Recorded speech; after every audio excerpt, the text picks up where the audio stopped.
neumonía adquirida en la comunidad. Espero que si hay alguna pregunta o lo que surja en toda la charla, lo voy a hacer lo más sencilla posible para que todos entendamos. Y si hay alguna pregunta, pues nos detenemos las veces que sea necesario. Entonces, venga, me dicen si pasa la diapositiva, por favor. Ya. ¿Ahí pasó o no pasó? Sí, sí pasó, Doc. Listo, entonces la neumonía se describe como un proceso inflamatorio del tejido parenquimatoso pulmonar causado por cualquier tipo de microorganismo, sea un virus, sea una bacteria, sea un hongo, por cualquier tipo de microorganismo en las primeras 48 horas del ingreso a un hospital o que ocurra dentro de la comunidad. Muchos en revista pues, nos han preguntado que cuánto tiempo después se considera neumonía adquirida en la comunidad después de salir de un hospital. Sin embargo, pues los invito a ser un poco críticos en cuanto a esta última definición, dado que las escalas que se están validando de riesgo para definir un microorganismo resistente, que para eso se quiere definir si fue en la comunidad o si no, toman hasta 90 días para definir que hay riesgo de gérmenes resistentes después de una hospitalización. Entonces, más adelante nos vamos a dar cuenta por qué no meto cuánto tiempo después de la hospitalización. Por el momento vamos a manejar esta definición. Cuando vamos a referirnos a la fisiopatología de forma muy específica, pues tenemos que saber que la neumonía se da por un desbalance entre aquellos factores protectores que nosotros tenemos y esos factores que van a hacer que se desarrolle la neumonía. Un ejemplo claro para nosotros determinar qué son estos dos aspectos. Dentro de los factores protectores tenemos, por ejemplo, la tos. Dentro de los factores que van en contra o que promueven o dan riesgo para que se desarrolle la neumonía, es en los ancianos la ausencia de tos o la broncoaspiración. Cuando este de la derecha supera al de la izquierda, pues obviamente va a haber un mayor riesgo y se va a llevar a cabo el proceso infeccioso. Eso de forma muy general. Cuando ya queremos hablar de aspectos específicos, tenemos algunos tipos de defensa del huésped que impiden que todo el tiempo estemos infectados o que lleguen microorganismos al alveolo. Dentro de esto, algo tan sencillo como el tamaño, el paso del tamaño de las partículas. Sabemos y es esperable que en la vía aérea superior pues pasen partículas de un tamaño mucho más grande a aquellas que se espera que lleguen al alveolo, que son aquellas que son menores a 2 micrómetros, es decir, tienen que ser demasiado pequeñas para pasar desde la nariz o desde la boca hasta un alveolo. Esto no pasa porque sí, realmente nuestra vía respiratoria está diseñada con ese objetivo. Tanto así que el segundo mecanismo para ejemplificar es que siempre que dibujamos, o el doctor Acero cuando estaba por allá dibujaba la vía aérea, pues dibujaba varias ramificaciones, como en triángulo. Esas ramificaciones triangulares, ¿sí?, en ángulo recto, son así para que con ese flujo turbulento, en algún momento esa partícula que va a medir menos de 2 micrómetros tenga contacto con la pared bronquial y así tenga pues, su exposición al moco de la vía aérea, a la inmunoglobulina A en la vía aérea superior, a los macrófagos de la vía aérea y también al aparato mucociliar, que lo que va a hacer es sacar ese microorganismo.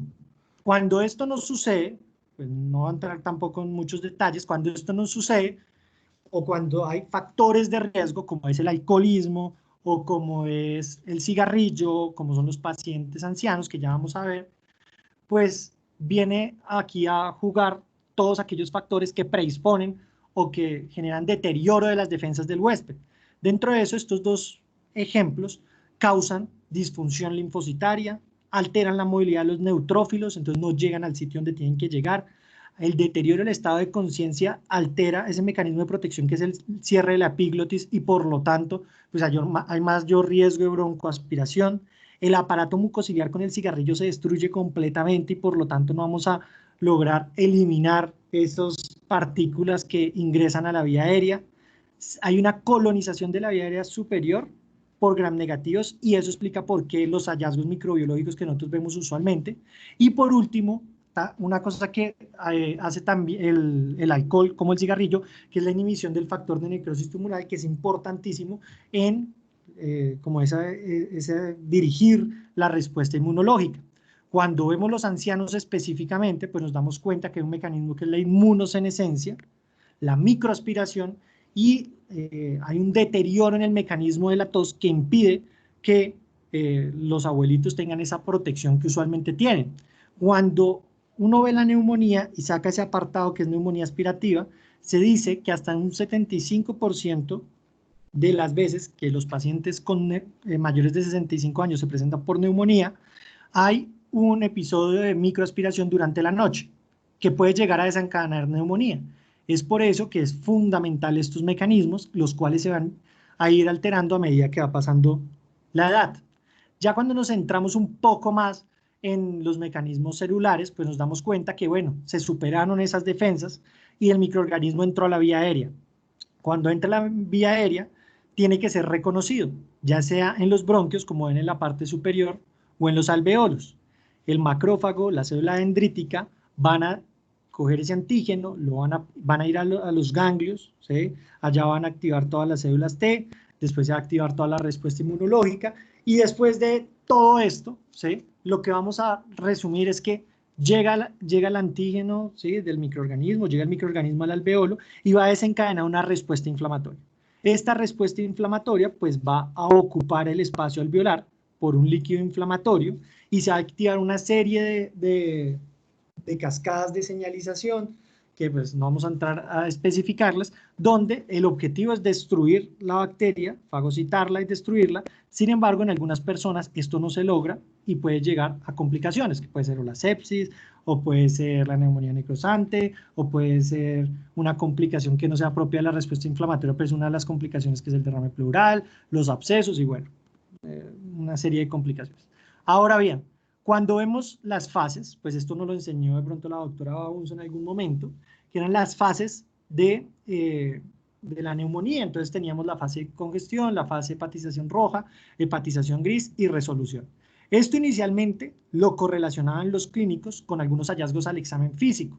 Entonces decían, en la fase de congestión usted solo va a ver esto, en la fase de hepatización usted ya comienza a ver esto, en la fase de consolidación va a ver estos hallazgos a la auscultación y finalmente pues está la resolución. Sin embargo, a medida que ha pasado el tiempo se han dado cuenta que esto no se correlaciona con la clínica. O sea, la correlación entre esto y los síntomas es pésima. Entonces, saber esto es porque debemos salir de la ignorancia y debemos conocerlo. Debemos saber cuáles son los hallazgos microscópicos, pero que si esto se va a representar claramente y específicamente en la clínica, pues eso no sucede. ¿Cuáles son las fases? Entonces, en la primera fase lo que va a haber es hiperemia. Tienen que dilatarse los vasos para que llegue la respuesta inflamatoria, ¿sí? En la segunda fase lo que va a haber es un exudado inflamatorio donde va a ser rico en polimorfonucleares. En la siguiente fase, que es la hepatización gris, pues ya va a haber un predominio más bien de macrófagos y va a haber ya fibrina densa. Y en la última fase, ¿sí? Ya va a haber la resolución y como la organización de esa fibrina y se vuelve, los vasos vuelven al tamaño normal que pues ya tenía de base el alveolo y todo el espacio. Ahora bien, entrando ya al tema clínico, toca llevarse ideas puntuales. El diagnóstico, el gol estándar de la neumonía es una biopsia, pero eso no sucede. Eso no sucede. Entonces, ¿cómo uno diagnostica una neumonía? La neumonía tiene dos componentes fuertes. La clínica, o sea, la historia clínica y las imágenes. Ninguna de las dos menos importante. Cuando vamos a hablar de clínica, pues yo les tengo que mostrar algunos hallazgos que van en probabilidades. Y pues como toda la gente que está acá pues es pila y tiene el interés de aprender siempre un poco más, pues voy a traer unos conceptos muy puntuales de todo lo que voy a mostrar para que todos lo entendamos desde el primer semestre hasta el último semestre en unos términos pues sencillos. Entonces cuando yo les muestre la P, ¿sí? Para decir que es significativo es menor a 0.05. Pero, ¿qué significa ese 0.05? ¿Por qué tiene que ser menor a 0.05? Eso quiere decir que si yo tengo hago un test o comparo dos cosas, tengo que estar seguro de que ese resultado no sea un chepazo, que no sea por la suerte, que no sea por el azar, que no sea cuestión de que simplemente me dio ese resultado positivo y pues, bueno, puede que sí, puede que no. No, yo tengo que estar completamente seguro porque esto estoy utilizándolo en seres humanos. Entonces, para nosotros asegurar eso, tenemos que pues, tener un resultado donde el azar o el chepazo sea menor al 5%. Es lo mismo que decir P de 0.05. Es decir, que cuando yo haga ese test, el 95% de las veces me dará ese resultado. sencillo. También les voy a mostrar algo sobre sensibilidad. Entonces, ¿qué es la sensibilidad? Si hay 100 enfermos, que son los círculos negros, y yo tengo una prueba que es sensible en el 2%, eso significa que va a detectar el 2% de enfermos. Si digo que la prueba es 6% sensible, me detecta 6 de esos 100 pacientes.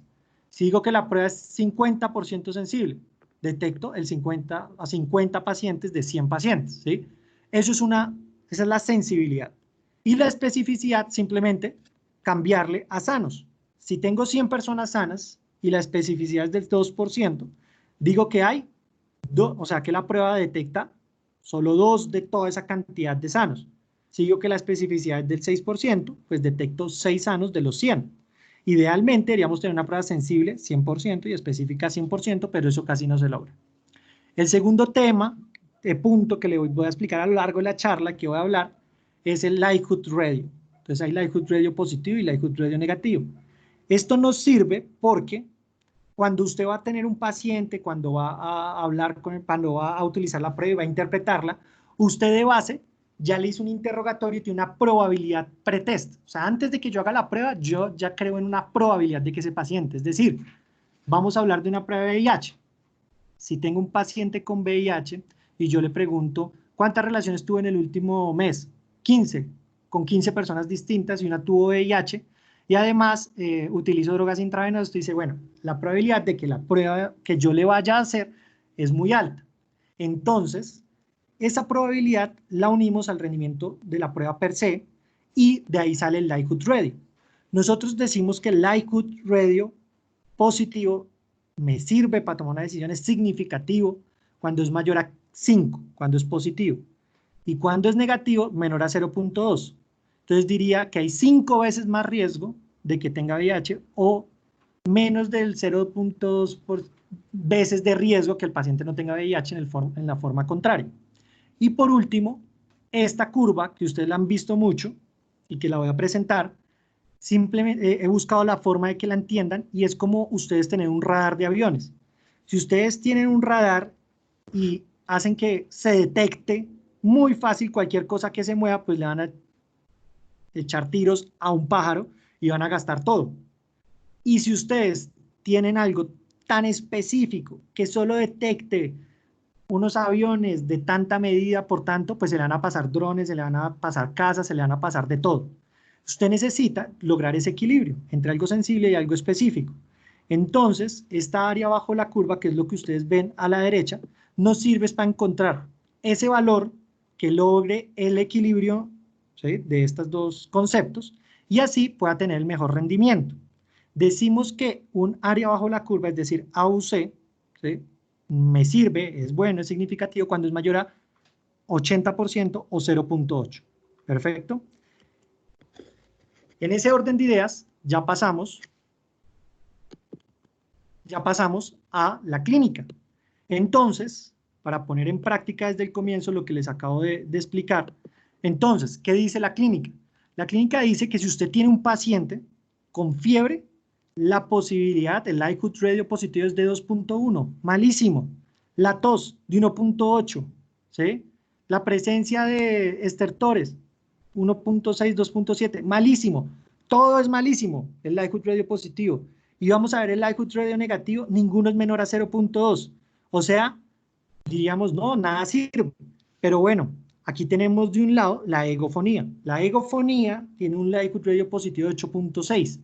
Es el único signo que realmente me aumenta significativamente la probabilidad de que el paciente tenga neumonía.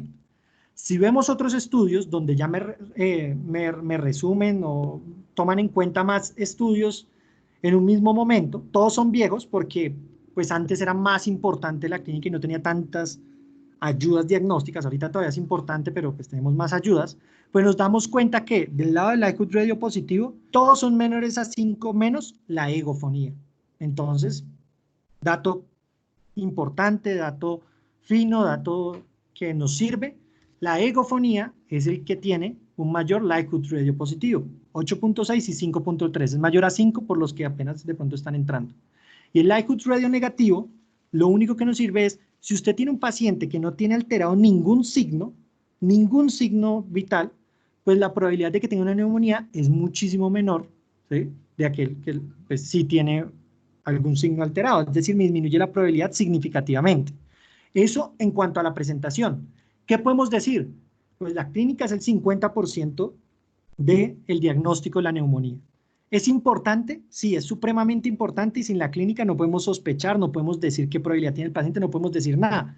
Pero solo con la clínica nosotros no podemos descartar que el paciente tenga o no tiene neumonía.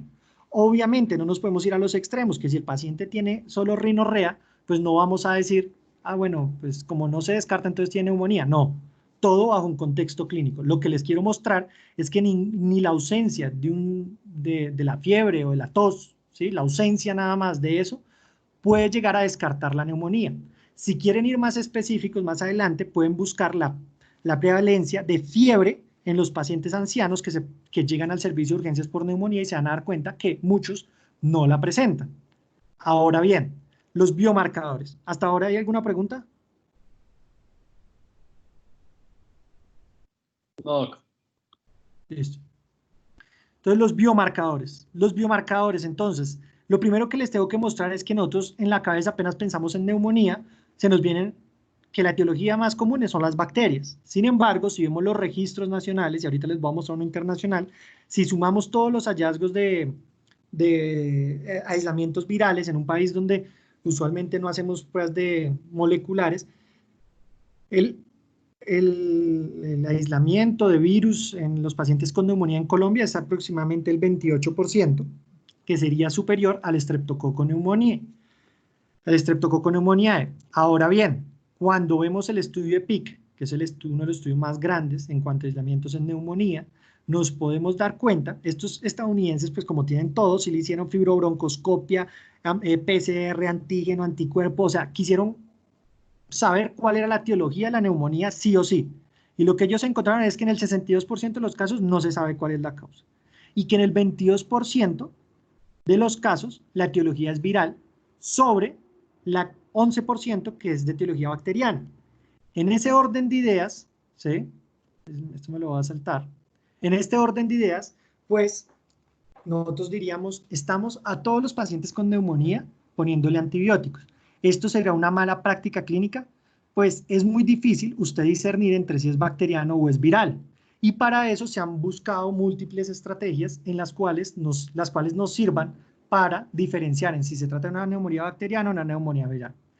Esto es una nada más de las utilidades de los biomarcadores. Y para eso sale, digamos, la procalcitonina inicialmente. Ya les voy a contar un poco más sobre esto. La procalcitonina viene de los genes CALC, ¿sí?, y de los genes CALC, que es 1, 2, 4 y 5, pues ahí salen una serie de moléculas. La procalcitonina, la calcitonina, el péptido relacionado con la calcitonina, la amilina y la adrenomodulina.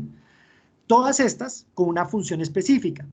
Pero cuando nos referimos a la procalcitonina, tenemos que saber esta diferencia tan importante. Mientras la interleuquina 1 beta y el TNF-alfa, ¿sí?, promueven la transcripción de la procalcitonina, el interferón gamma en las infecciones virales inhibe la transcripción de la procalcitonina. Entonces, claro, un genio llegó y dijo, pues llegamos a la molécula que era, esta es la que tenemos que utilizar para diferenciar entre viral y bacteriana y así reducimos la exposición al manejo antibiótico. De igual forma, otra utilidad es que la calcitonina y la procalcitonina solo se producen de forma normal en la tiroides y en el pulmón en menor medida. Pero cuando está séptico el paciente y realmente está infectado, se produce en todo lado, de forma patológica, cosa que no sucede en el resto de biomarcadores. En ese orden de ideas también nos serviría para definir cuáles realmente tienen infección y cuáles no tienen infección. Y pues para que entendamos un poco antes de avanzar, la procalcitonina ya a las 3 horas se está elevando. Y si usted no trata al paciente, como usted lo puede ver ahí, a las 3 horas se comienza a elevar en pico, llega a un pico a las 12:48 horas y se mantiene si usted no trata la infección adecuadamente, pues le sirve a usted, en teoría, para definir pronóstico y le sirve a usted para definir si el paciente, si le tiene que iniciar o no el manejo antibiótico al paciente o no tiene que iniciar el manejo antibiótico, en caso de que usted sospeche que es una etiología viral o que es una etiología bacteriana. No obstante, nos vamos a meter ya en el tema. Entonces, ¿por qué salió esto de la procalcitonina y cómo es que lo estamos utilizando en seres humanos? Inicialmente con pacientes de falla cardíaca, que son los estudios PRIDE y Bionics, ¿sí? Pacientes con falla cardíaca, con disnea. Pacientes con disnea, el propósito era evaluar realmente el BNP, pero sacaron una corte de ahí, que eran 60 pacientes que tenían neumonía, y se dieron cuenta que la procalcitonina tenía un área bajo la curva de 0.84. ¿Esto qué quiere decir entonces? 0.84 está por encima de 0.8, no sirve. Entonces, bueno, sigámosla estudiando. Después, un estudio que es el PBC-PCI Tokio, en el cual fueron pacientes, seguimiento 36 meses, pacientes que llegaron a urgencias con fiebre, escalofríos, sospecha de infección, se les tomaba PCR y procalcitonina, y lo que querían predecir era un hemocultivo positivo. Se daban cuenta que en aquellos con procalcitonina positiva, o sea, aquellos que tenían un valor mayor de procalcitonina, tenían mayor probabilidad de tener un hemocultivo positivo, una P de 0.001, o sea, menor a 0.05. Entonces, encontramos la molécula. Así es, muy bueno todo. Sigamos haciendo estudios. En este estudio que fue publicado en el Critical Care, se dieron cuenta que servía para muerte a 30 días, admisión a UCI y prioridad en triage. El que me puso atención, pues al comienzo dije que el área bajo la curva tenía que ser a 0.8. Y si se dan cuenta, acá ninguno le fue bien. Sin embargo, dentro de las conclusiones del artículo, nombraban de que sí le había ido bien. Toca tenerlo ahí presente. Cuando vamos a los costos dicen, este es uno de los estudios que más citan, que usted le reduce un día de hospitalización en UCI y que eso representa $3.000 y que por eso es costo efectivo, por una P de 0.001. Entonces dijeron, perfecto, en las guías metámoslo como ayuda a disminuir la mortalidad, la duración en hospitalización en UCI, admisión a UCI y falla en tratamiento. No obstante, tenemos que ser críticos y aprender a leer artículos, aunque yo les estoy dando simplemente una pincelada para que todos entendamos. Se hizo un metaanálisis en el cual querían ver si la procalcitonina nos ayudaba a definir en qué pacientes iniciar manejo antibiótico o quitarlo. Bueno, lo que ustedes ven abajo es una gráfica de forest plot, ¿sí? Y esas líneas en rojo realmente no van en rojo. Así se ve una gráfica de forest plot, pero yo se las señalo para explicarles que el rombo que ustedes ven ahí es la medida de resumen, el resumen de todos los estudios, el resultado. Y si ese rombo toca la línea de la mitad, significa que no es estadísticamente significativo. Dejémoslo ahí, ¿perfecto? Entonces, la primera conclusión que saca este estudio con los dos estudios más grandes, metaanálisis, en forma resumida es resumir toda la evidencia y dar un valor matemático. En ese orden de ideas, resumieron la evidencia y en los dos estudios más grandes se dieron cuenta que no era estadísticamente significativo. Pero entonces salieron los emergenciólogos y dijeron, pero venga, espera un momento. De pronto en emergencia sí nos sirve. El metaanálisis que muestra no sirve. El cubo el rombo que ven ahí, pues no, pues pasa la línea media. No es estadísticamente significativo. Ahora bien, los de cuidado intensivo, no, pero pues a nosotros sí nos han servido. Miren nuestros estudios. ¿Vieron los estudios? Tampoco sirve, toca la línea. Esto significa que puede que este resultado se dé al azar, porque toca el 1, o sea, la línea de la no diferencia, o sea, puede que sí, puede que no. Ahora bien, de pronto, lo que sirve la procalcitonina es en falla en el tratamiento, pero tampoco sirve. Entonces, ¿cómo así la procalcitonina no sirve? Pues la conclusión del grupo Cochrane, que es un grupo bien serio, es que para usted tener una adecuada interpretación de la procalcitonina necesita una probabilidad pretest, es decir, su historia clínica junto a otra cantidad de cosas es lo que le va a ayudar a tener un mejor rendimiento de la procalcitonina. No obstante, a pesar de eso, ¿sí? A pesar de que ya había un metaanálisis, salieron una cantidad de guías de cómo utilizar la procalcitonina. Entonces, esto es en pacientes hospitalizados y esto es en pacientes en cuidado intensivo. Nos dijeron que habían unos puntos de corte para descartar infección, para ver cómo quitábamos el antibiótico, y había unos puntos de corte para decir, no, sabe que mejor no utilice antibiótico o más bien quítele el antibiótico.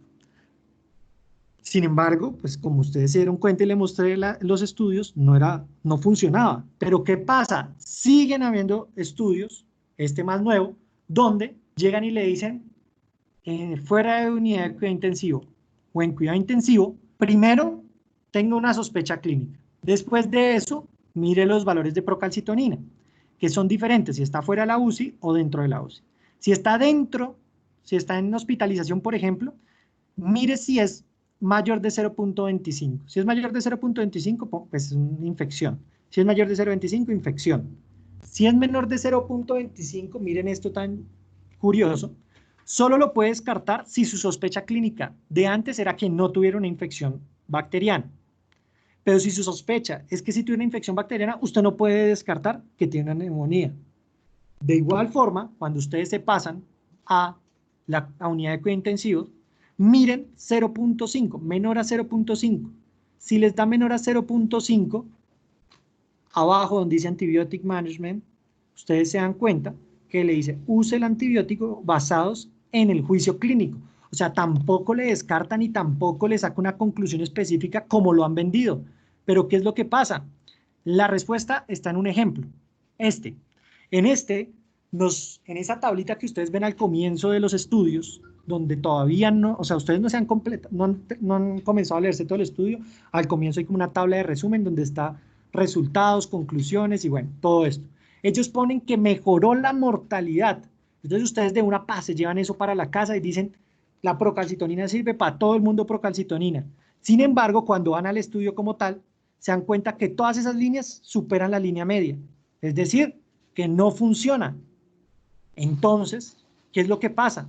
Frente a la procalcitonina hay un interés económico.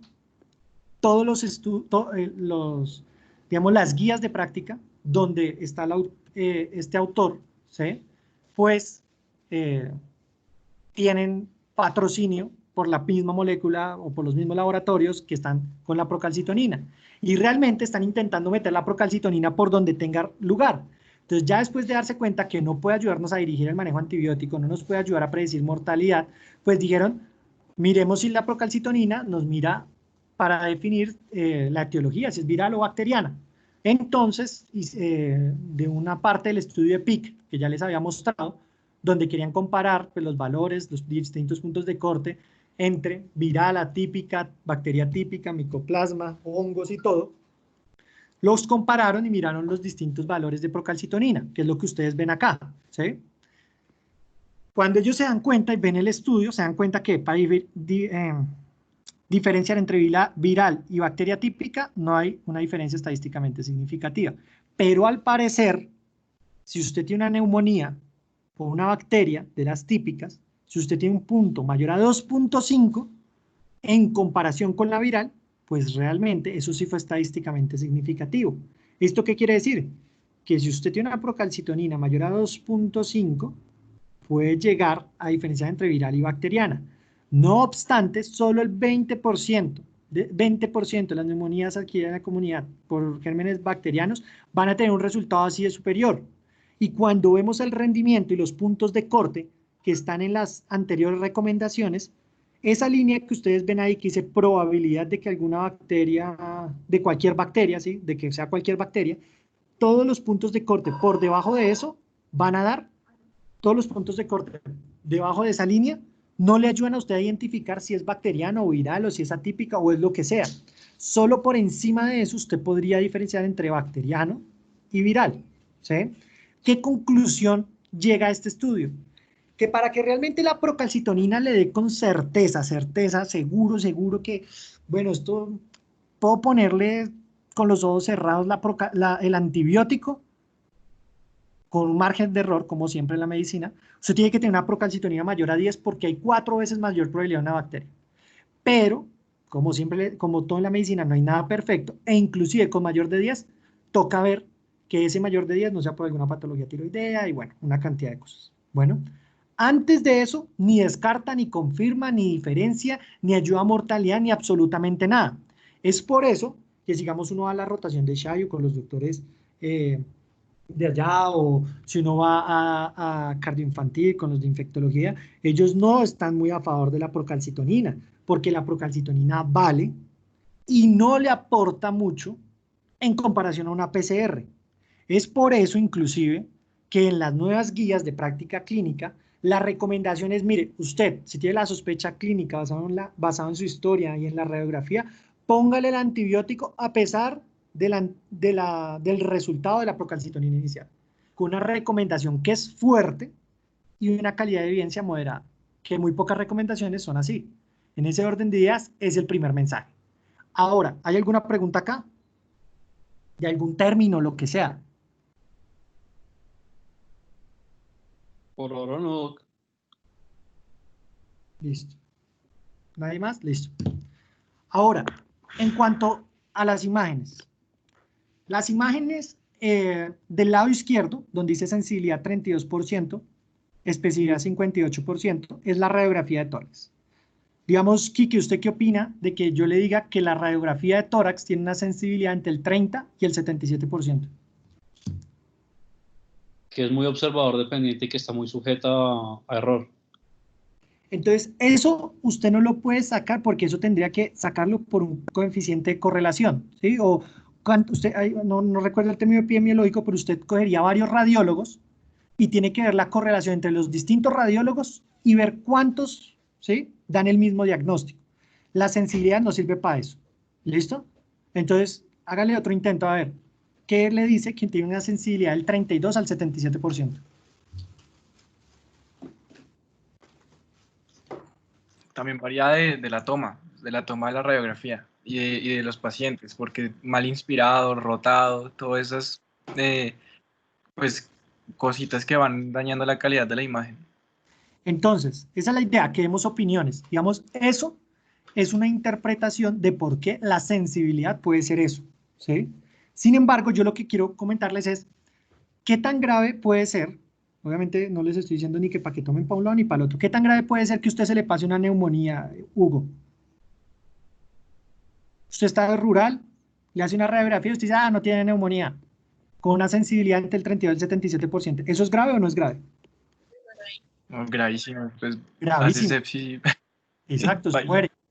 Es igual como si usted va a hacer tamizaje de VIH y toma una prueba entre el 30 y el 77%. ¿Qué tal usted diciéndole a la gente, de 100 que tengo VIH, voy a detectar el 30% y los otros tranquilos, vayan con su pareja estable, de pronto, ya ahora tienen una pareja estable, y no es una recomendación, no, es solo el ejemplo, ¿no? Tengan relaciones sin condón. Entonces, eso tiene unas implicaciones muy, muy, muy importantes. De igual forma acá, usted está diciendo que va a dejar pasar, si la sensibilidad llega hasta el 30%, 70 neumonías, o sea, 70 pacientes que pueden entrar en sepsis.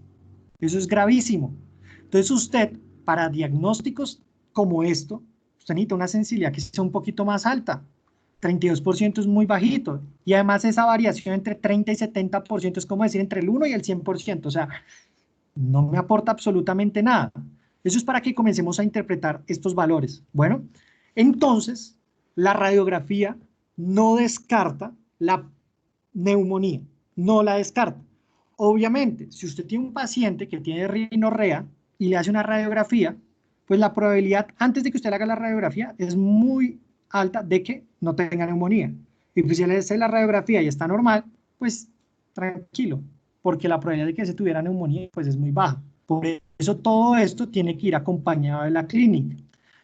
Un ejemplo de esto, porque esto, pues usted no puede decir, bueno, de ahora en adelante a todos TAC, sea lo que sea, pues tiene que justificarlo.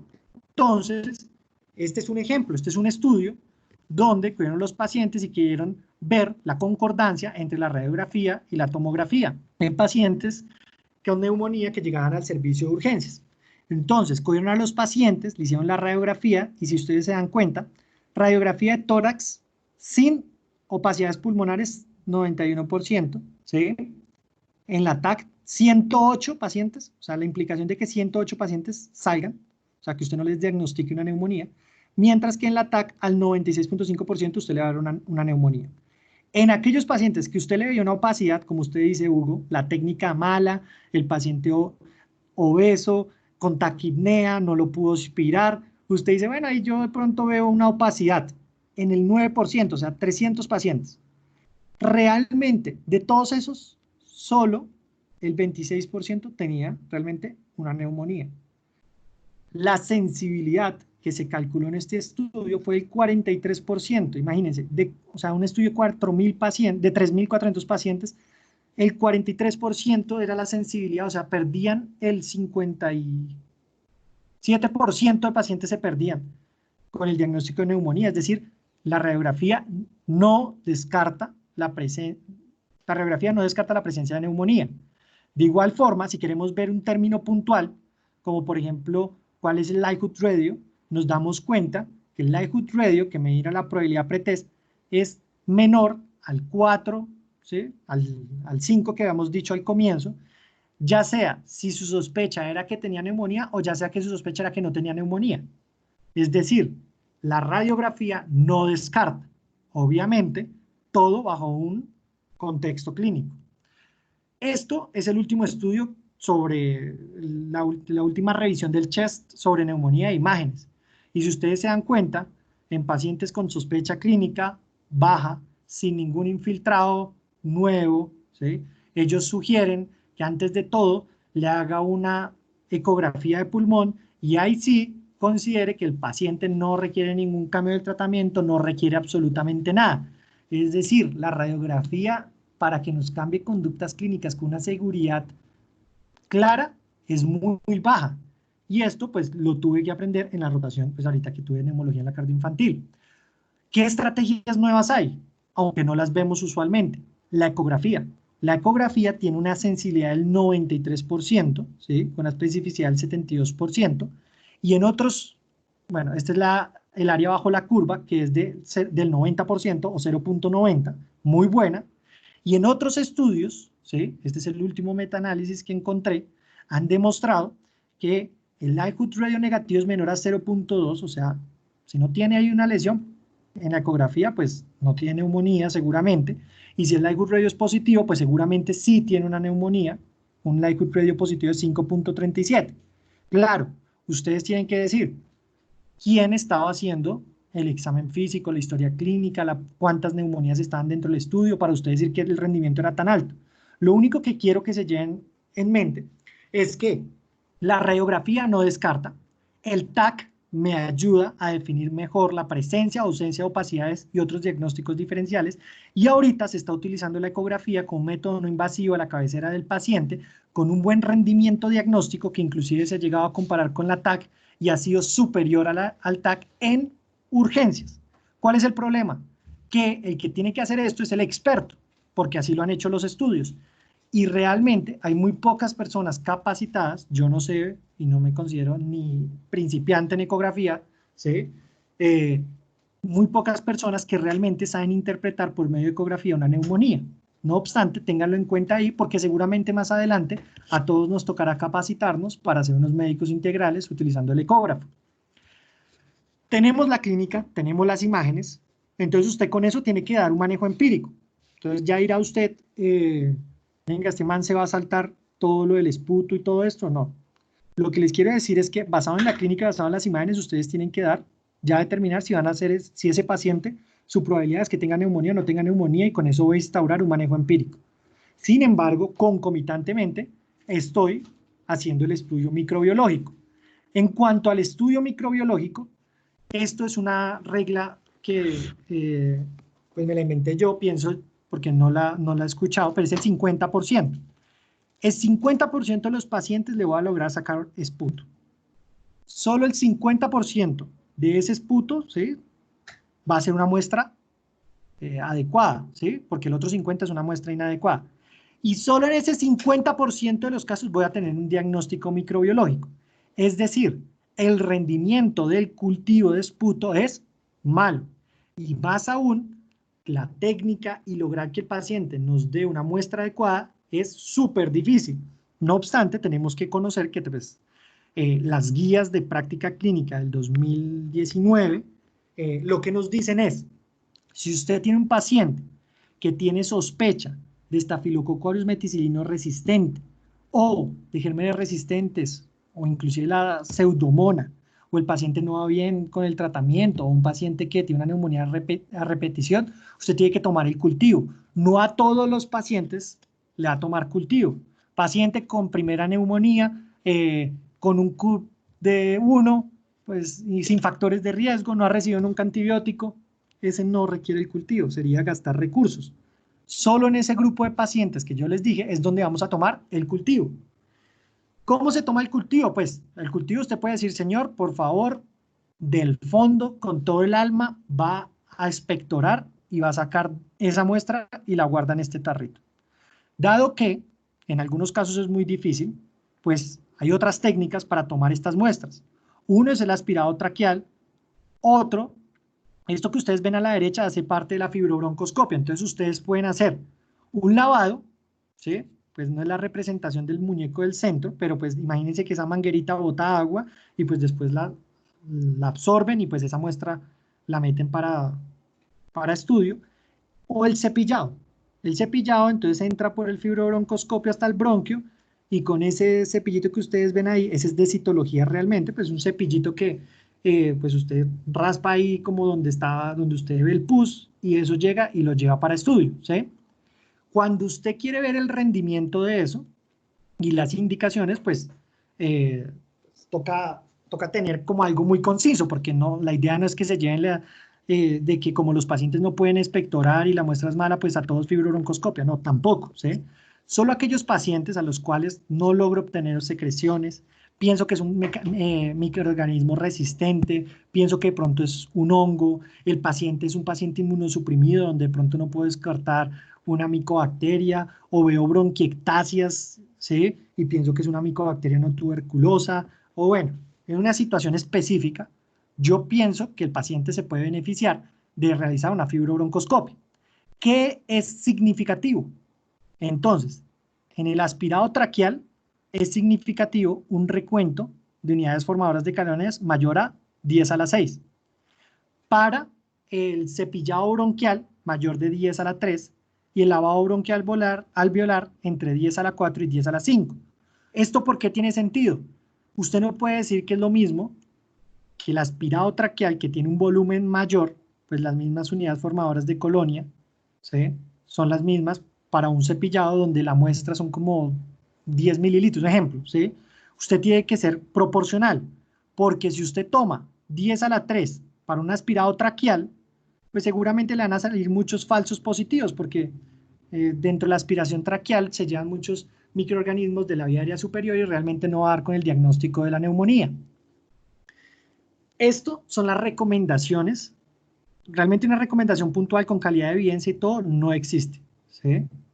Pero nosotros tenemos que tener esto claro. Si a pesar del resultado usted va a sospechar que ese paciente, por ejemplo, tiene un hongo y si el resultado le da negativo no le va a cambiar el curso médico, pues no le haga fibrobroncoscopia porque va a poner al paciente en un riesgo.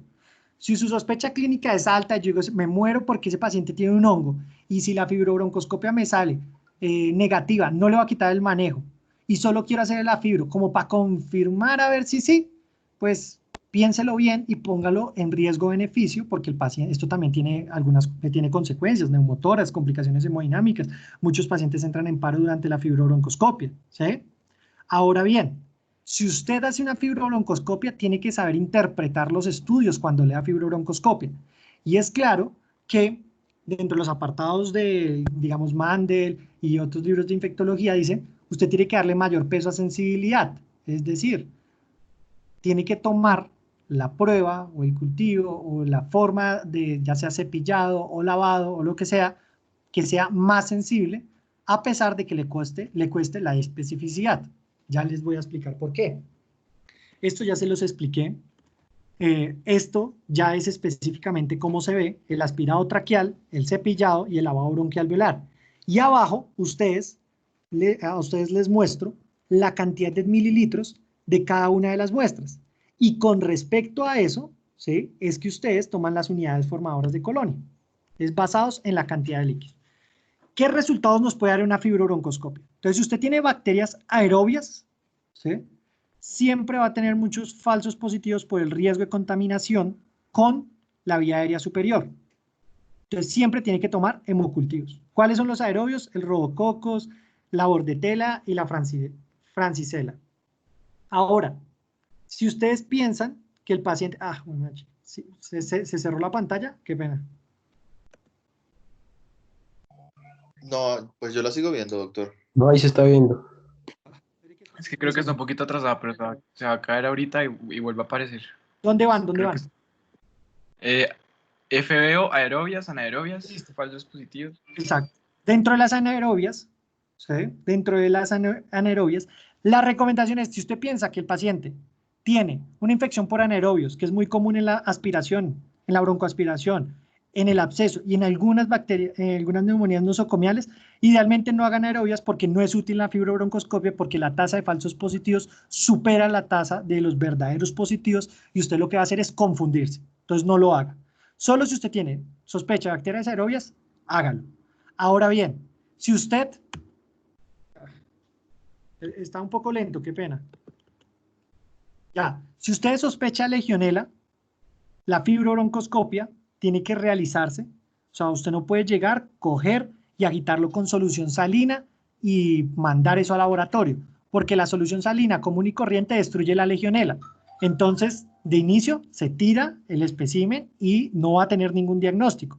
Es mejor hacer unos test que realmente tienen un buen rendimiento, similar a la fibrobroncoscopia, como por ejemplo los antígenos urinarios, cuando usted sospecha la cepa 1, para el diagnóstico de legionela. Es decir, siempre que usted hace una fibrobroncoscopia, vaya sospechando qué es lo que quiere, porque si su sospecha inicial es una legionela, lo recomendable no es hacer una fibrobroncoscopia. De igual forma, cuando usted sospecha una nocardia, que el rendimiento de la fibrobroncoscopia no es tan bueno. Sin embargo, aquí va la excepción. Como aislar nocardia es tan difícil en el esputo, usted tiene que jugársela, ¿sí? Por esa probabilidad tan baja de que le dé positivo para nocardia por una fibrobroncoscopia, pues tiene que jugársela porque de otra forma, si no es por biopsia, no va a tener el diagnóstico.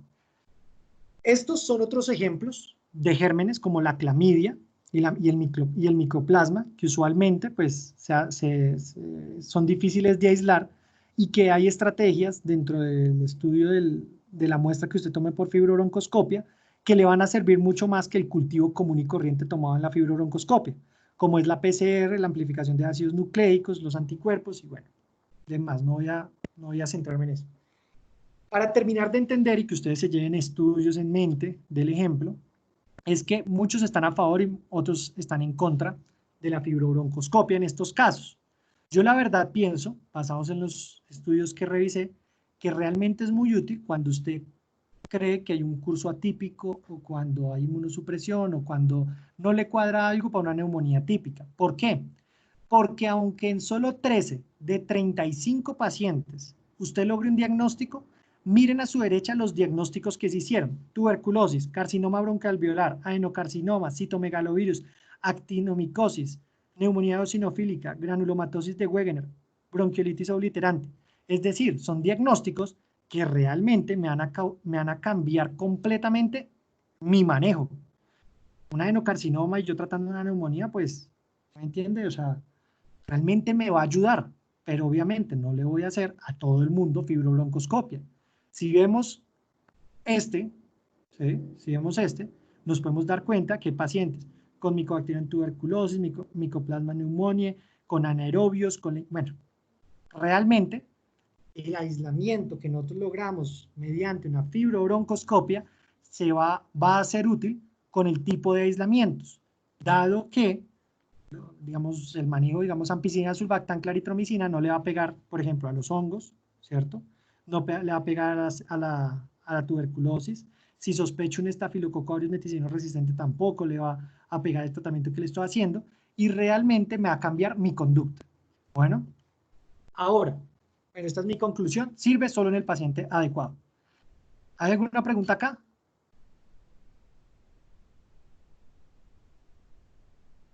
No, profe. Listo.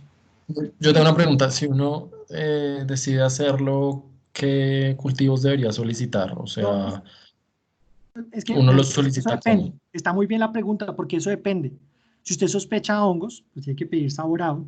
Si usted sospecha cándida, no es necesario que pida el saborado, puede pedir el cultivo normal porque crece en cultivo normal y puede aumentar los costos con el saborado. Si usted piensa que el paciente, usted está sospechando un citomegalovirus, pues el cultivo no es lo adecuado, ¿sí? Sino usted lo que tiene que pedir es la PCR de ARN, que mire la replicación, pero con ARN, no con ADN. Entonces realmente eso depende. Le voy a poner un ejemplo. Un paciente con VIH con linfocitos TCD4 en 8 y usted le ve un infiltrado, usted le ve vidrio esmerilado, ¿cierto? Le ve vidrio esmerilado. ¿Usted en qué piensa?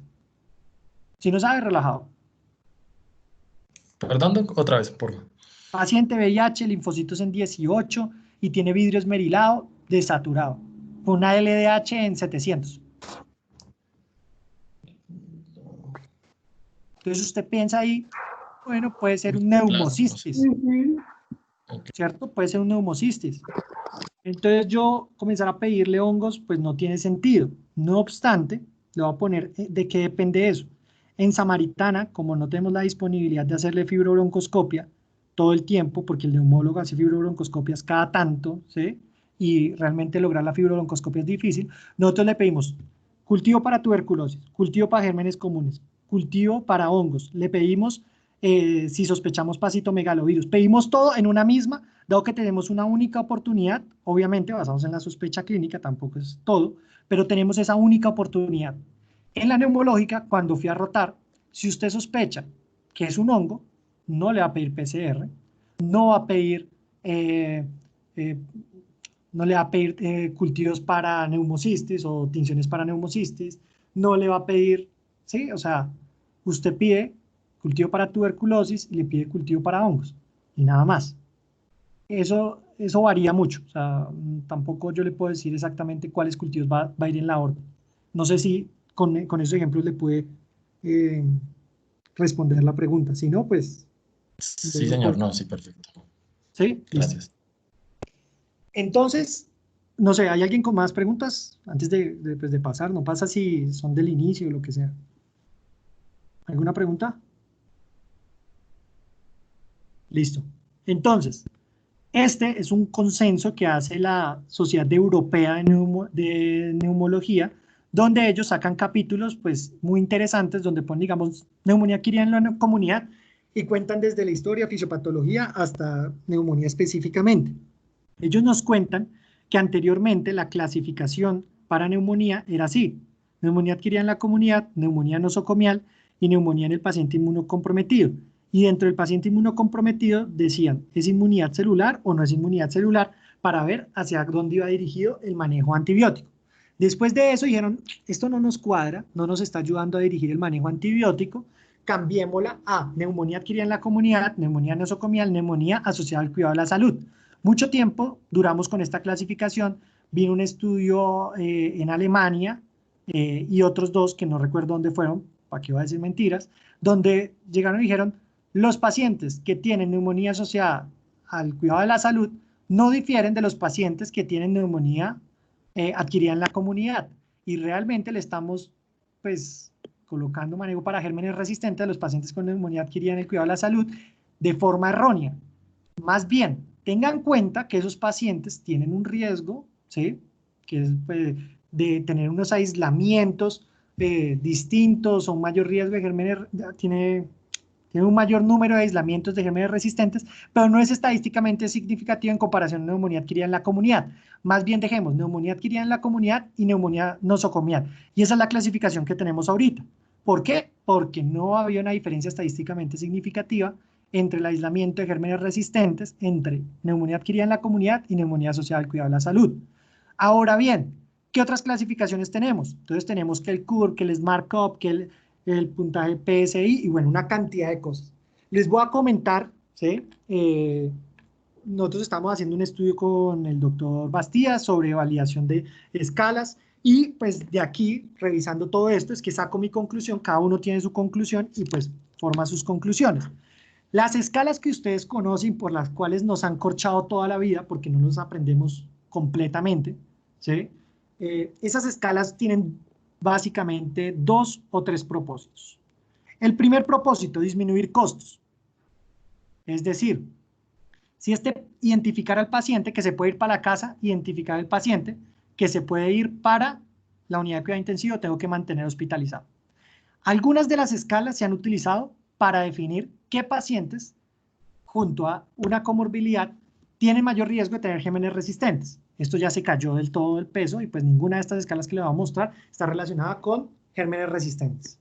Y por último, predecir desenlaces, mortalidad, duración de hospitalización y todo eso. Ninguna de esas me está diciendo cuál va a ser mi manejo antibiótico, eso es claro, ¿sí? Estadísticamente, de una forma estadísticamente significativa.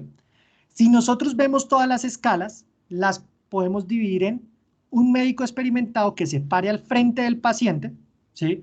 Digamos el doctor Barros, que ya tiene experiencia, harta experiencia como médico internista, seguramente él se para al frente del paciente y dice, este paciente yo lo veo taquipnéico, desorientado, febril, con una frecuencia cardíaca en 120 y veo marcadores de disfunción multiorgánica. Este paciente seguramente no lo voy a mandar para casa y lo voy a mandar a la unidad de cuidado intensivo porque está haciendo una sepsis.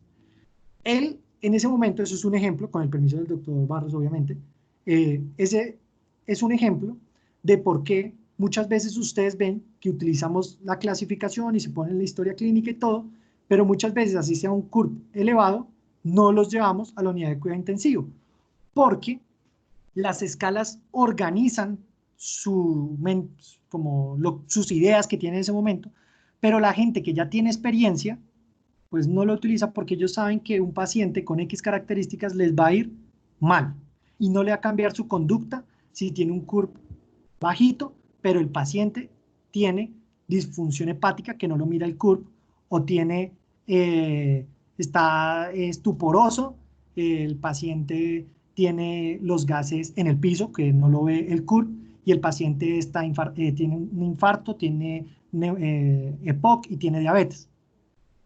En ese orden de ideas, miren todas las escalas. Esta escala, que es el PSI, tiene en cuenta absolutamente todo, pero tiene un error, que a la edad le da muchísimo puntaje.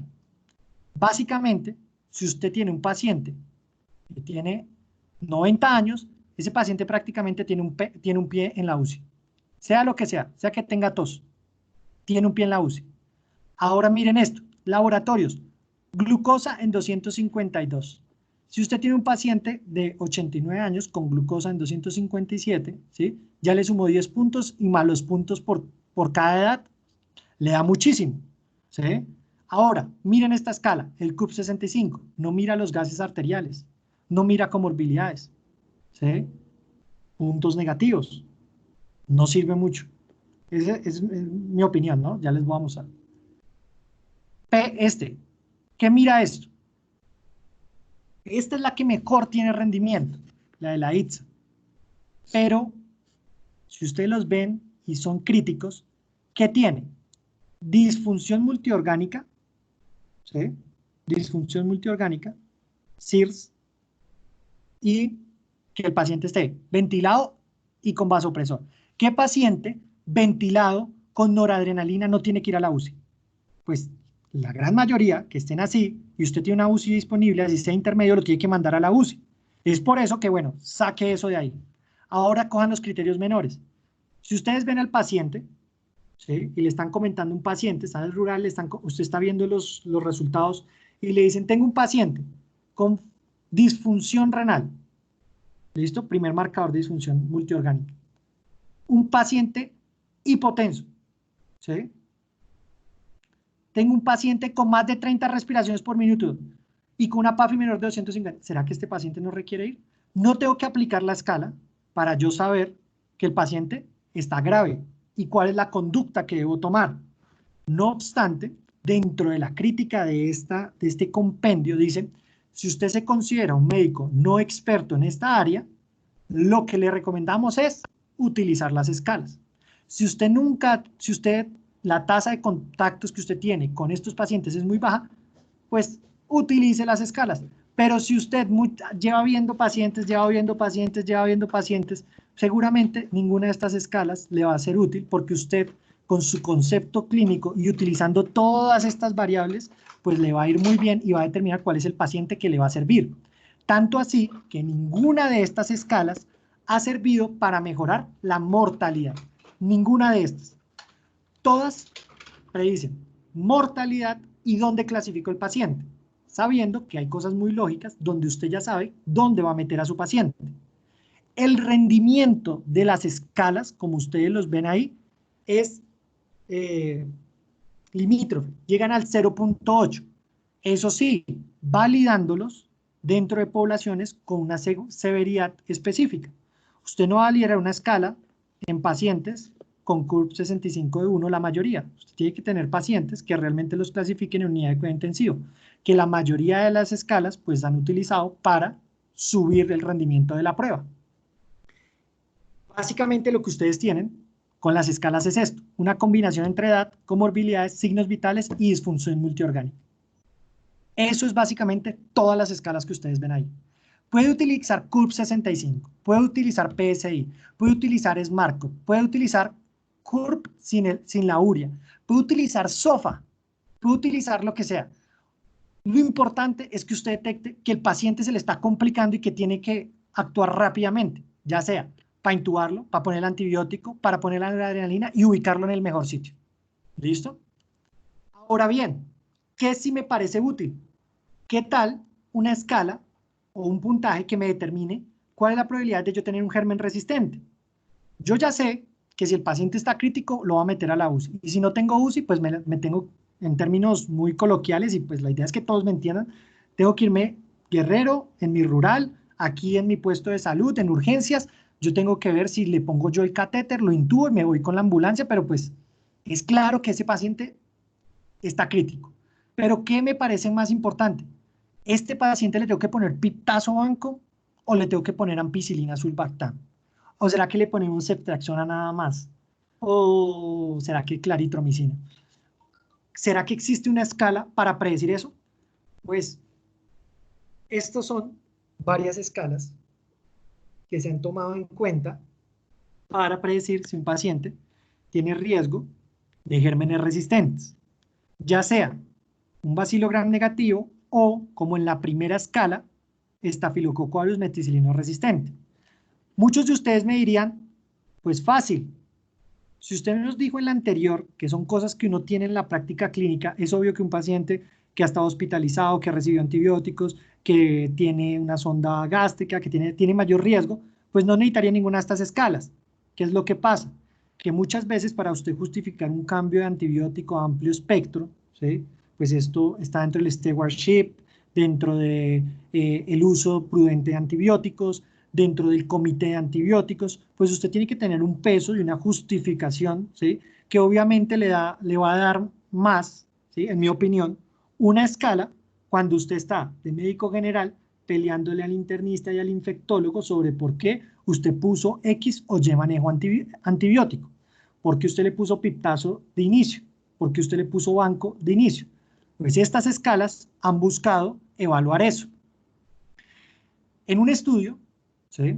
Lo que hicieron fue coger todos los pacientes y evaluar si las escalas que ellos tenían predecían, ¿sí?, la presencia de un germen resistente. Lo que ellos encontraron es lo siguiente, que la sensibilidad, ¿sí?, la sensibilidad es malísima. Si ustedes se dan cuenta, 0.45, 0.74, 0.38, 0.64, 0.79, es malísima. Pero la especificidad, ¿sí?, sí alcanza, ¿sí?, el 80, 90%, 87, 73, con un valor predictivo negativo. O sea, si esta escala no me da positivo, o sea, me da negativa, la probabilidad de que tenga un germen resistente es muchísimo menor, en el 87%, 92%, 91%. Es decir, si yo aplico esta escala y me da negativa, con una probabilidad más alta, no le debo poner un antibiótico que me cubra gérmenes resistentes, ¿sí? Esta sería la utilidad según este estudio. Ahora bien, cuando evaluaron esto según el rendimiento del área bajo la curva, ustedes se pueden dar cuenta que el área bajo la curva no era buena y que ninguno de estos puntajes era superior uno al otro. Ahora, cuando querían ver si Staphylococcus aureus, si había una escala que me diferenciara entre Staphylococcus aureus meticilino resistente y meticilino sensible, para ver si le ponía vancomicina de inicio, encontraron lo mismo. La especificidad es el que tiene el puntaje más alto, al igual que el valor predictivo negativo, pero la sensibilidad es pésima. Más adelante, 2020, Current Opinion, nos traen este árbol. Bueno, no tiene forma de árbol, pero tomémoslo como si fuera un árbol. El caso, tenemos varios factores que el clínico debe tener en cuenta cuando sospecha un germen resistente. Primero, sospeche de dónde lo sacó.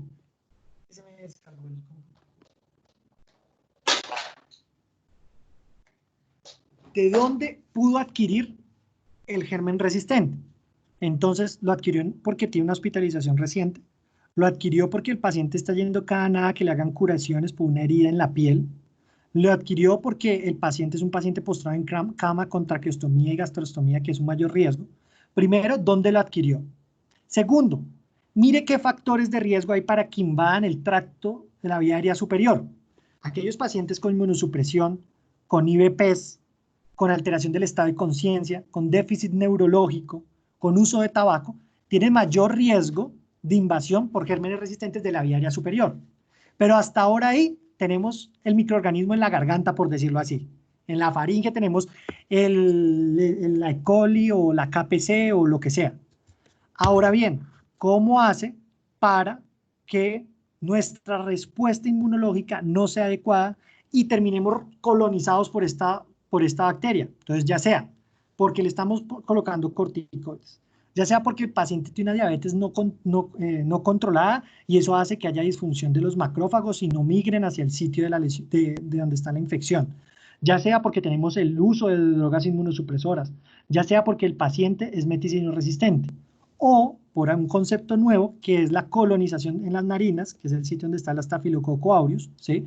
Una colonización del Staphylococcus meticilino resistente. Y claramente, un punto aparte, el uso inapropiado de antibióticos o el uso de antibióticos, como por ejemplo los pacientes con fibrosis quística que durante mucho tiempo tienen antibiótico, pues obviamente presiona a que existan gérmenes resistentes y todo esto se une, ¿sí? Para consolidar lo que es un paciente con riesgo de tener un germen resistente. Basados en esto, ellos hacen una revisión sistemática. Esta revisión sistemática coge absolutamente todo y se da cuenta que hay un puntaje que es el DRIP Score. El DRIP Score coge pues, de cada uno de los puntos que yo les había dicho, ¿sí?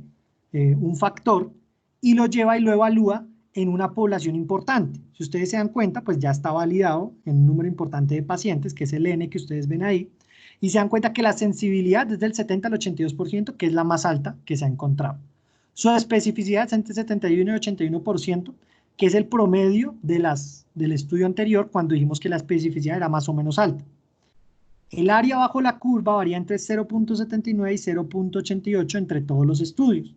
Y el valor predictivo negativo, que es lo que en todos los estudios ha mostrado que es bueno, pues es de entre el 90 y el 96%. ¿Ellos qué dicen? Si usted tiene un paciente que le da todo esto negativo, la probabilidad de que tenga un germen resistente es muy baja. En cuanto al Staphylococcus aureus meticilino resistente, le dice lo siguiente. Si usted tiene una probabilidad pretest baja, es decir, una prevalencia de Staphylococcus aureus meticilino resistente del 3.6%, aplíquele el DRIP Score para Staphylococcus aureus. Que si es menor a 4, ¿sí? Si es menor a 4, pues seguramente usted no debe por qué darle manejo antibiótico. Digamos que usted pasa a la siguiente y el DRIP Score le da mayor a 4. ¿Qué tiene que hacer? La PCR en las narinas del paciente, que supone que esto sale a las 2 horas y que tiene un valor predictivo negativo del 100%. Si esto es negativo, suspenda la vancomicina porque seguramente, mire, valor predictivo negativo del 100%, no cursa con Staphylococcus aureus meticilino resistente. Si la PCR en las narinas da positiva, usted lo que tiene que temer pues, son los hemocultivos y el cultivo, ¿sí? Y si el cultivo negativo, pues ahí sí haga el desescalonamiento específico para Staphylococcus meticilino resistente, y si le dio meticilino sensible, más bien póngale oxa, o si le dio meticilino resistente, pues ya continúe el manejo con vancomicina. Esta es la estrategia que se está utilizando para dirigir el manejo antibiótico en Staphylococcus aureus y Bacillus gram negativos. Tiene muchas críticas, obviamente, pero podemos utilizarla para dirigir nuestro manejo antibiótico. ¿Cuál es el tratamiento? El tratamiento es muchísimo, ¿sí? Lo primero que tenemos que saber es, bueno, ¿qué tan frecuente es la resistencia a Streptococcus pneumoniae a, por ejemplo, los macrólidos?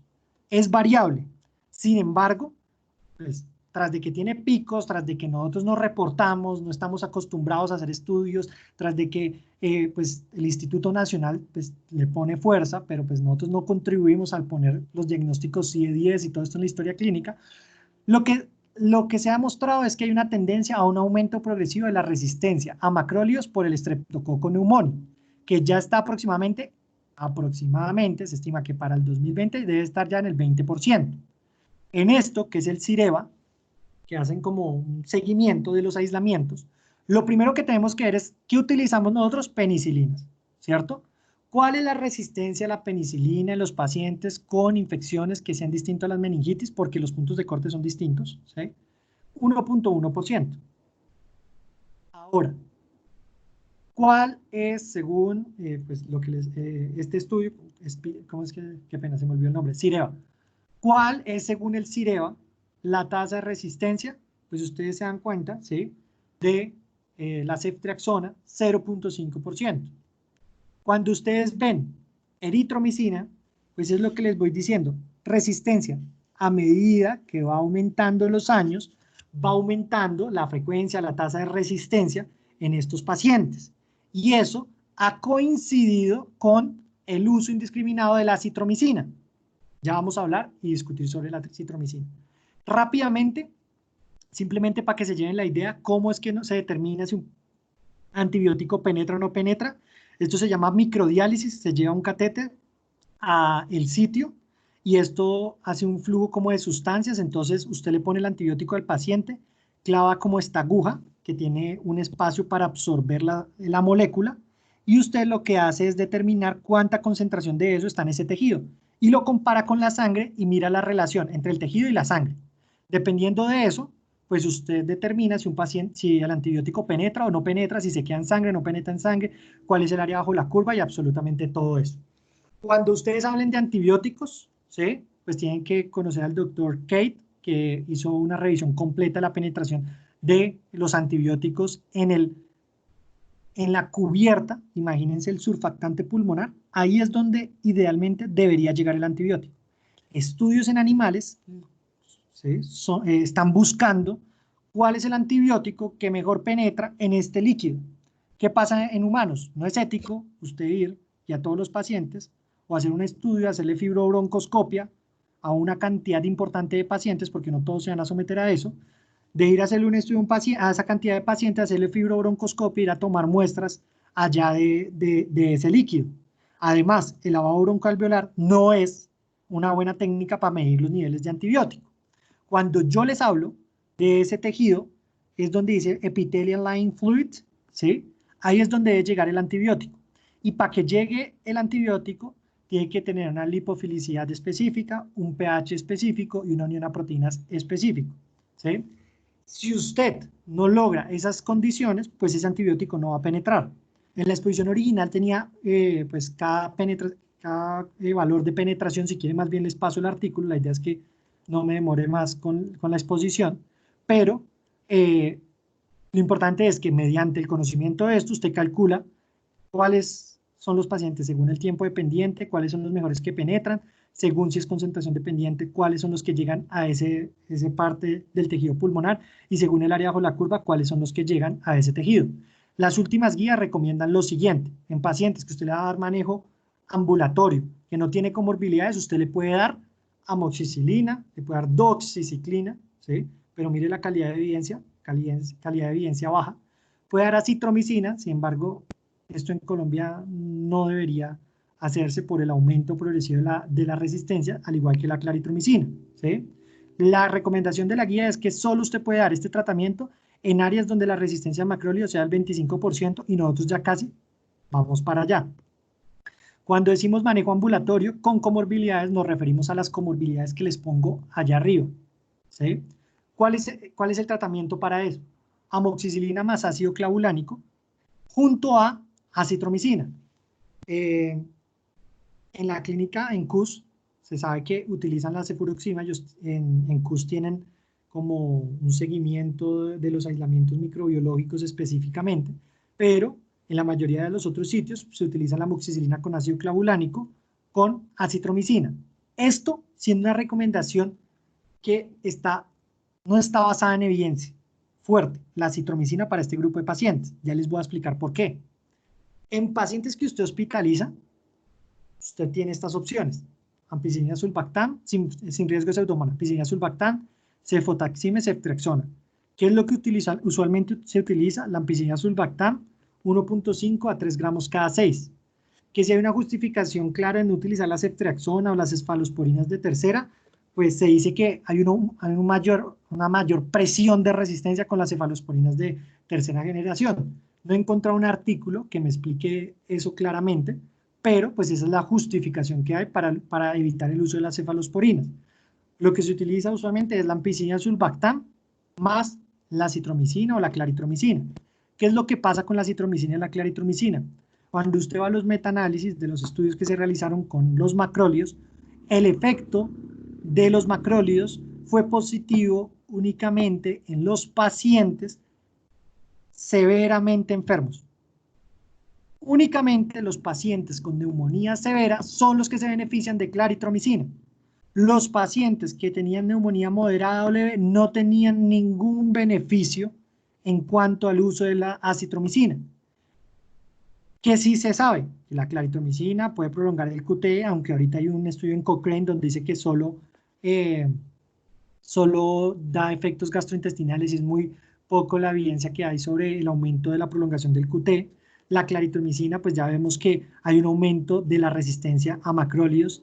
Adicionalmente, el efecto pleiotrópico, eso que se habla de la claritromicina y el efecto antiinflamatorio, sirvió en la bronquiolitis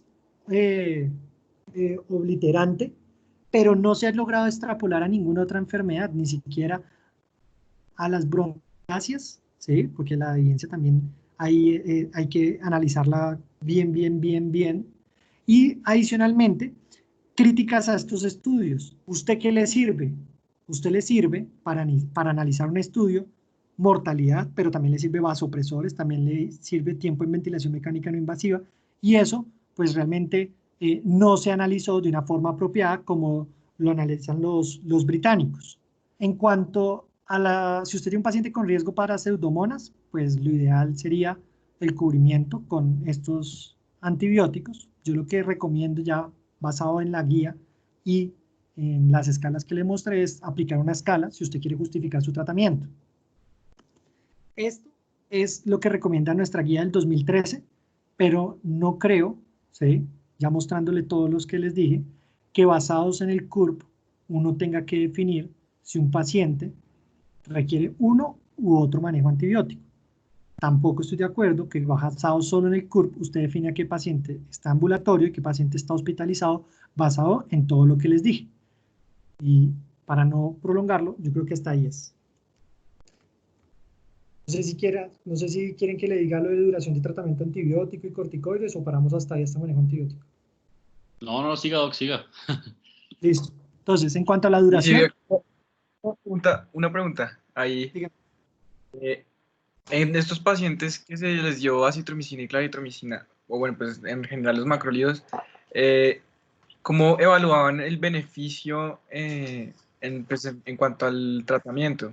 Pues porque igual, o sea, la idea es que disminuyan los síntomas y que pues resuelva el proceso inflamatorio, pero ¿cómo hicieron para mirar esa diferencia de beneficio? O sea, usted me dice, ¿cuál fue el desenlace o qué es lo que me... Sí, es que yo no entiendo, o sea, por ejemplo, yo no entiendo, o sea, no entiendo, estamos hablando de una neumonía. Disminuye el tiempo de ventilación mecánica invasiva y mortalidad en paciente severo, críticamente enfermo, únicamente, ¿sí? Pero no previene que usted intube un paciente, no previene que usted llegue a requerir inotrópicos, vasopresores. En pacientes con neumonía moderada y leve, no previene ni mortalidad, ni uso de vasopresores, ni inotrópicos, ni intubación, ni severidad, ni disminuye la severidad. Eso es lo que pasa con profe, gracias. O sea, usted llega y le dicen, ¿cuál es la evidencia de acitromicina en claritromicina en pacientes moderados? Que no mejora ni mortalidad, no mejora ni inotrópicos, ni ventilación mecánica. Entonces, ¿por qué se usa? No, pues tampoco hace daño, eso no es una justificación. ¿Y qué tal que el paciente sí lo tenga? Tampoco es una justificación. Basado en la evidencia, usted solo puede justificar el uso de claritromicina en paciente severo. Ahora bien, cuando comentaba un profesor de Santa Clara que cuando llevaron a la guía del consenso colombiano, ¿sí? Esto yo no lo puedo sostener porque yo no estuve en esa vaina, pero cuando llevaron al consenso colombiano de las guías de Infectio, ¿sí? Había algo de patrocinio por los que utilizaban la claritromicina, y por eso usted se da cuenta que en todos los grupos ponen la claritromicina, pero sin basarse en evidencia. Es por eso que, digamos, en la neumológica y en Samaritana, que son los dos sitios donde yo he rotado, intentan dejar la claritromicina, no todos los profes, pero sí la mayoría, a aquellos pacientes que tienen neumonía severa. No sé si le respondí. Sí, no, profe, gracias, gracias. Yo a veces hago preguntas y no me hago entender. Gracias. No, pero sí entendió ahí, ¿sí? Sí, no, era exactamente eso, porque Y pues, exacto. ahora bien, en cuanto a la duración, entonces hay una cosa que se llama estabilidad clínica. Eso de la estabilidad clínica lleva mucho tiempo, demasiado tiempo. Es que se me va a descargar, pasó algo acá, ya, de un momento.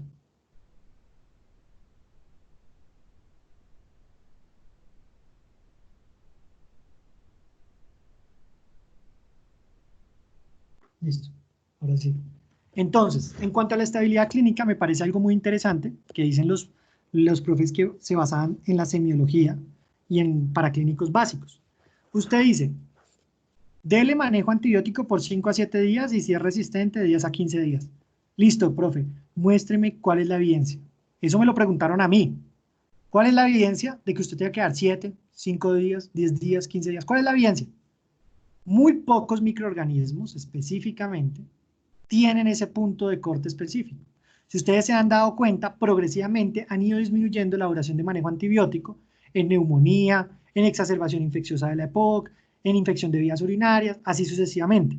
Porque ese término de 5 a 7 días o 10 días es un término arbitrario. Y realmente donde usted se debe basar es una cosa que llama estabilidad clínica, que ha estado desde hace mucho, pero que ha vuelto a tomar fuerza por el hecho del stewardship y no durar tanto tiempo con antibióticos y no exponer al paciente a antibióticos innecesariamente. ¿Y qué es la estabilidad clínica? Que usted logre durante 48 a 72 horas que el paciente no tenga fiebre, no esté normotenso, sin dificultad respiratoria, que sus signos vitales estén normales y los paraclínicos básicos, es decir, el hemograma, estén dentro de la normalidad. Adicionalmente, hay gente que le adiciona una disminución de la PCR del 50%. Entonces, con todo este conjunto, usted toma la decisión de voy a quitarle el antibiótico a mi paciente. Pues si su paciente lleva 6 días y hasta ahora usted está viendo que disminuye progresivamente la respuesta inflamatoria, ¿se lo va a quitar porque ya va al 7º día? No, usted puede prolongársela, ¿sí? Lo importante es que logre la estabilidad clínica. ¿Qué también es importante? Que usted determine, voy en 2, 3 días, no he logrado la estabilidad clínica, ¿qué pasará?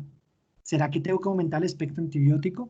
¿Será que hizo alguna complicación y tiene un absceso pulmonar? ¿Será que tiene un derrame pleural y tienes un empiema? ¿Será que tienes una fístula y tengo que buscar es más bien por otro lado?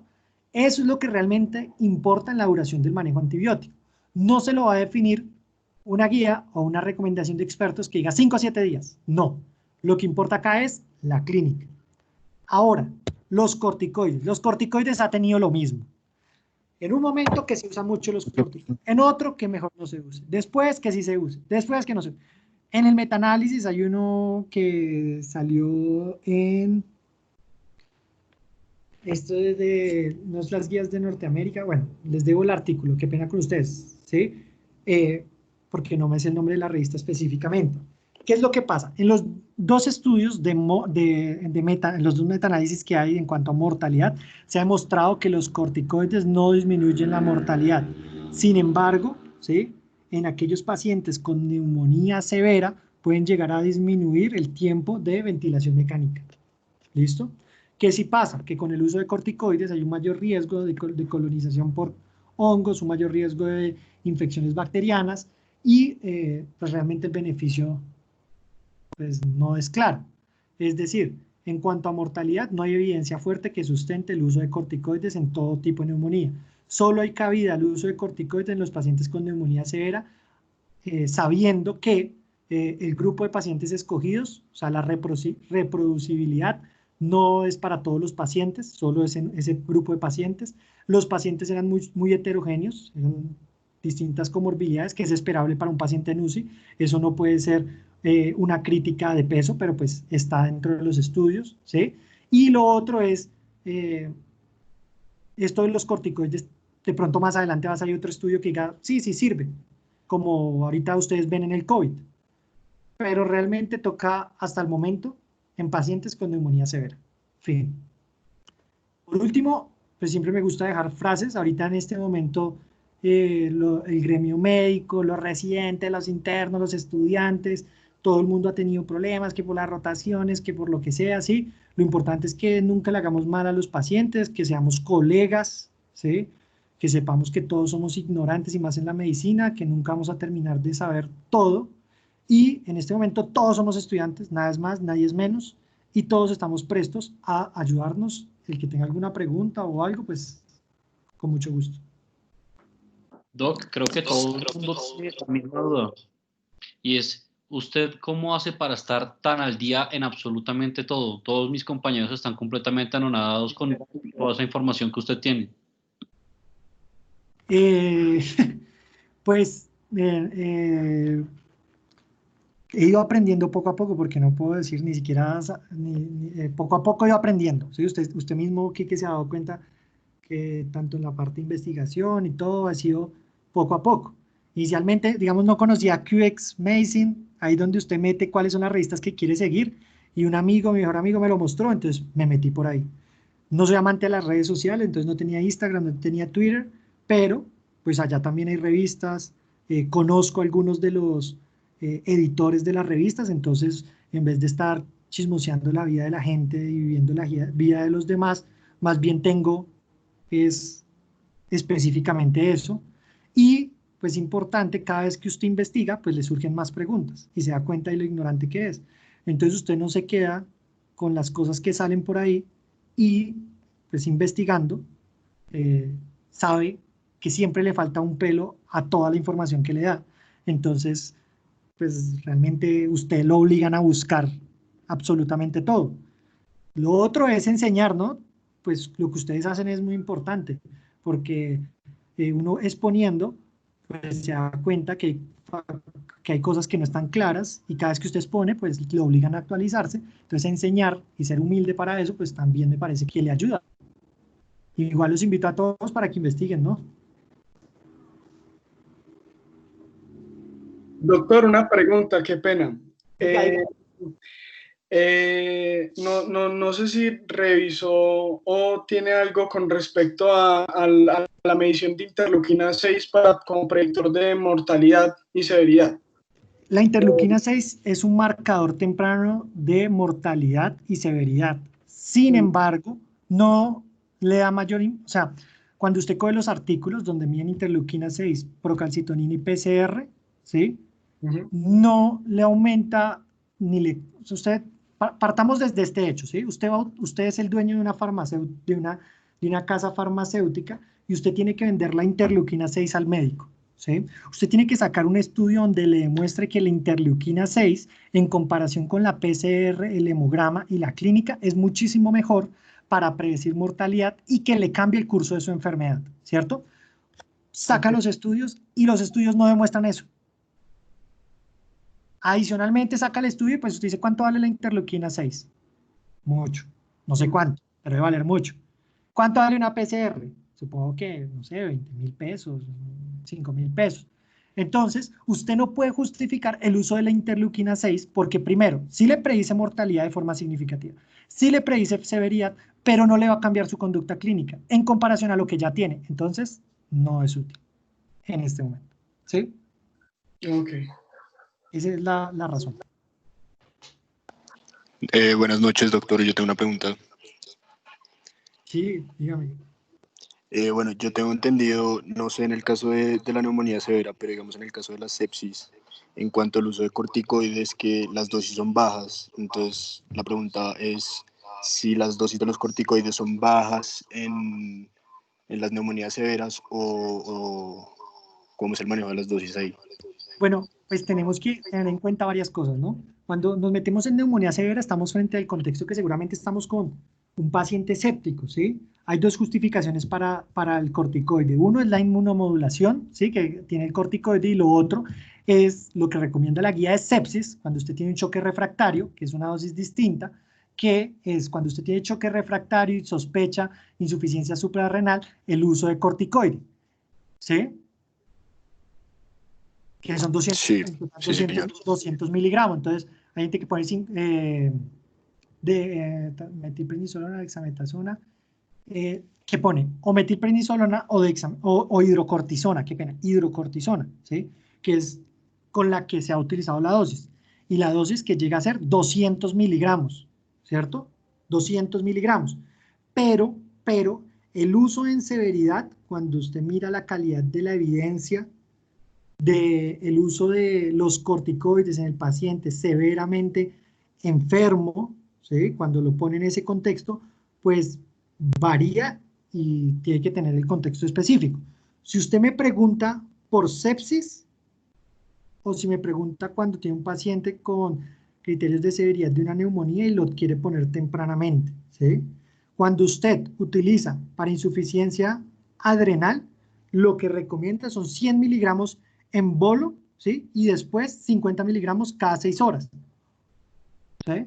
Eso da casi que 200 miligramos en 24 horas. Eso es para insuficiencia Sí. suprarrenal, en sepsis, choque séptico, ¿cierto? Choque séptico. Pero que si hay una dosis específica, no la conozco, una dosis específica en neumonía severa que difiera a eso, no la conozco, ¿sí? Ok, listo. Listo, muchas gracias, doctor.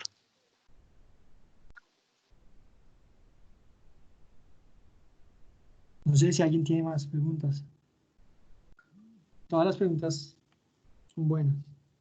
Doctor, Sí, dime. una pregunta como de, sí, como muy sencilla o muy práctica, que Dale. es, por ejemplo, cuando usted hablaba de cuánto tiempo el manejo antibiótico y que pues nos decía lo de que pues mínimo 5 días y revisar el tema de la fiebre y de la estabilidad clínica, Sí.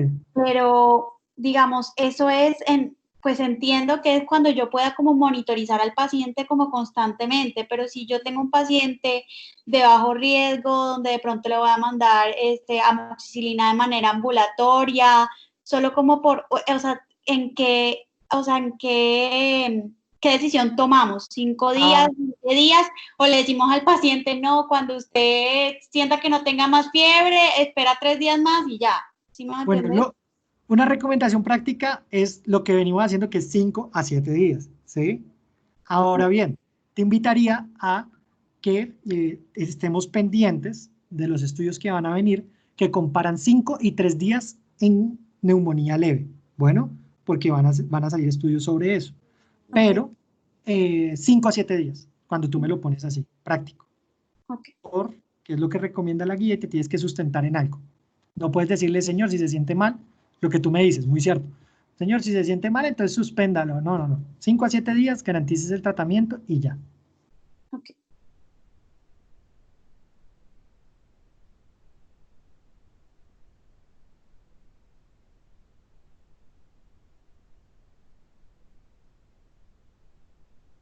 ¿No hay más preguntas?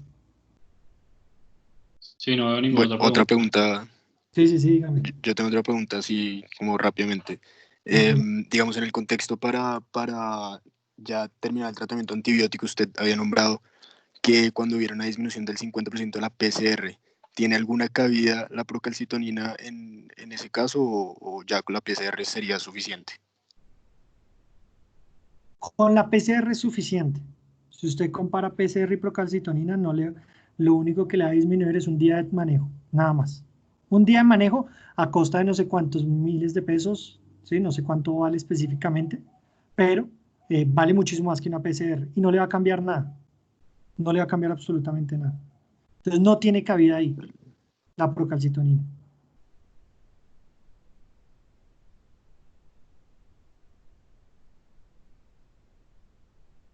Listo, muchas gracias. Listo. Listo, Doc. Muchísimas Bueno, gracias por la charla. no, gracias a ustedes. Si alguna vez se Sí, anima doctor. a cualquier otra charla, por favor déjenos saber que usted está más que bienvenido Cuando estar. necesiten que tengan un espacio, me dicen y yo la preparo, lo que ustedes quieran. ¿Listo? Listo. Profe, cuando pueda, se nos dice y hacemos el espacio. Muchas Listo. gracias. Literal, Perfecto. mis compañeros me están diciendo que muy buen pedagogo. Entonces, pues, entre más charlas tengamos de usted, pues más aprendemos nosotros y también aprende usted. O sea, todos salimos. Muchísimas gracias. Oiga, los invito, por ahí la idea es que ya quedan poquitos, pero entonces, aprovechando que se quedaron ustedes, la doctora Mora nos está invitando pues a incluirlos a ustedes en los grupos de investigación. Bueno, entonces, por medio de Hugo o Quique, que son los que más ha hablado, pero pues con cualquiera, para armar un grupo de sacar un estudio con ustedes. ¿Listo? Uy, eso sería óptimo, doctor. Listo, perfecto. Muchas gracias, profe. Buenísimo. Pues entonces estamos hablando y yo les estaré contando quiénes son los interesados para que podamos hacer un buen ejercicio ahí. Eso, perfecto. Muchas Listo. gracias a ustedes. Gracias. Les vamos Buenas a- noches. Gracias, doctor. Gracias, profe. Chao. Doctor, muchas gracias. Gracias, profe.